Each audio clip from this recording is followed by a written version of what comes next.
नारी अगर पति का नाम लेती है तो उसकी आयु तिल भर की क्षीण होती चली जाती है। कितना?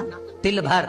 स्कंद पुराण में लिखा है तिल भर की आयु क्षीण होती चली जाती। नारी ज्येष्ठ पुत्र का नाम लेती है, हाँ ज्येष्ठ में अगर बेटी है तो उसका नाम ले सकती है, पर ज्येष्ठ पुत्र बड़ा पुत्र है और पुत्र का नाम लेती है तो उस बालक की कभी उन्नति नहीं हो सकती। तन से, मन से या धन से वो बालक हमेशा दुखी ही रहेगा। तुम दुनिया का सारा सपोर्ट कर दो, तुम चाहे अपनी प्रॉपर्टी बड़े बेटे के नाम कर दो, तुम चाहे पूरा दुनिया भर का सुख अपने बेटे के सामने लाकर खड़ा कर दो, तो भी अगर माँ अपने बड़े पुत्र का नाम बार बार लेती है तो वो पुत्र या तो तन से या मन से या धन से दुखी ही मिलेगा, वो सुख नहीं पा सकता। और जिन जिन के घर में बड़ा पुत्र हो और बड़े पुत्र का नाम आप माताएं लेती हो तो उसकी दशा जरूर देख लेना एक बार। हो कथा गलत नहीं कह सकती, स्कंद पुराण कभी गलत नहीं जा सकती। आपके घर में भी अगर बड़ा पुत्र हो और पुत्र का नाम अगर आप ले रहे हो, हाँ ये जरूर है, अगर बेटी बड़ी और उसके बाद पुत्र बड़ा है तो वो ज्येष्ठ नहीं माना जाएगा। ध्यान रखना, ज्येष्ठ का मतलब होता है सबसे बड़ा पुत्र, उसके बाद सारे बच्चों का जन्म हुआ। क्योंकि बेटी अगर जन्म ले ली पहले फिर बेटा हुआ तो बेटी ज्येष्ठ कहलाएगी, है बेटा नहीं कहलाएगा। अगर पहला ज्येष्ठ पुत्र है तो माँ सारी प्रॉपर्टी दे दे, सारा वैभव दे दे, माँ सारा दौलत दे दे, माँ उसके ऊपर सर्वस्व निछावर कर दे। पर अगर बेटे का नाम माता बार बार लेती है तो उस बेटे की उन्नति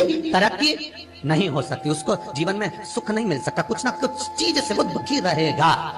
चाहे वो बच्चों से रहे, पत्नी से रहे, परिवार से रहे, कुटुंब से रहे, व्यापार में रहे, व्यवसाय में रहे, ऑफिस में रहे, चाहे अपने शरीर से रहे, पर दुख तो उसके भाग्य में थोड़ा लिखा ही रहे। और जो चीज वेद व्यास जी ने वर्णन कर दी महाराज, उसका प्रमाण आप खुद भी अपने घर में देखो कि सही है कि गलत। जिस घर में बड़ा पुत्र हो और माँ उसका नाम बार बार लेती हो, बार बार लेती हो, उस पुत्र की दशा देखिएगा, तन मन और धन तीन तरह से। इसलिए निवेदन करूंगा मेरी माताओं से, आपका प्रेम बहुत है क्योंकि आपका बेटा बड़ा है, आपका पुत्र बड़ा है, आपका बहुत प्रेम है और बेटे का भी माता के प्रति बहुत प्रेम है। और उस प्रेम में तुम्हारा जो संबोधन है बार बार नाम लेने का, उससे उसको तकलीफ हो सकती है। इसलिए निवेदन है, मेरे कृष्ण का नाम कृष्ण था पर यशोदा कभी कृष्ण नहीं बोली है, कभी नहीं, यशोदा कभी कृष्ण नहीं बोली। कनुआ कहते आपके बेटे का नाम कुछ भी, आप उसको नाम से मत पुकारो, उसका नाम चेंज कर दो, थोड़ा सा बदल दो, आप उस नाम से उसको पुकारना प्रारंभ। आप जो भी बोलना चाहे, आपके दिल की बात है, तो आपके पुत्र से आप क्या बोल सकते हैं। मेरी कौशल्या मैया राम को केवल राम ही कहती, केकई राघव कहती, सुमित्रा रघु कहती,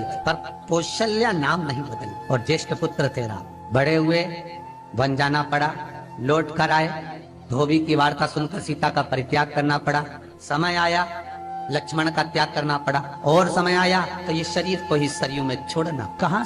स्कंद पुराण कहती है पति का नाम अगर नारी ले रही है तो तिल तिल भर उसकी उम्र घट रही है। पर ना जाने माताओं को ऐसा क्या है कि वो आज का फैशन हो गया, ए राघव इधर आ, राघव भी नाम लेने में तिल भर की आयु घट जाती। ज्येष्ठ पुत्र का नाम लेने में उसकी समृद्धि, उसका जो वैभव है, उसका जो सुख है वो घट रहा है।